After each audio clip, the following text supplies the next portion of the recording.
Hi guys, welcome back to my channel. As you can tell, I'm in the kitchen, Today I'm gonna be doing a recipe for you guys. I'm gonna be doing a caramel frappuccino, similar to Starbucks, but I don't know if it will taste the same as Starbucks. So yeah, if you wanna learn the recipe, then keep watching.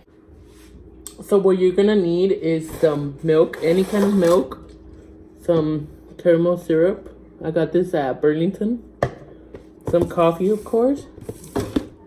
Some caramel syrup, a cup to put your stuff in, and some ice.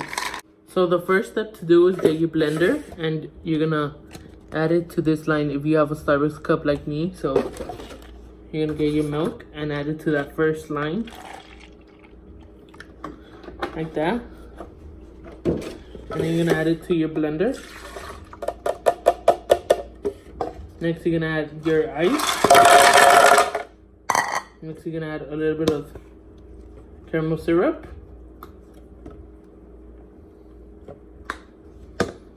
Next, you're gonna add your coffee. And next, we're gonna add 1 tablespoon, but I'm gonna eyeball it, of this syrup into the blender.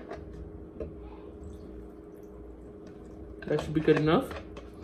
And then the next step you wanna do is blend your frappuccino.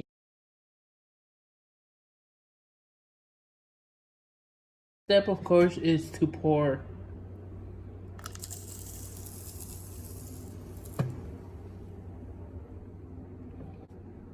And there you have it, a caramel frappuccino at home.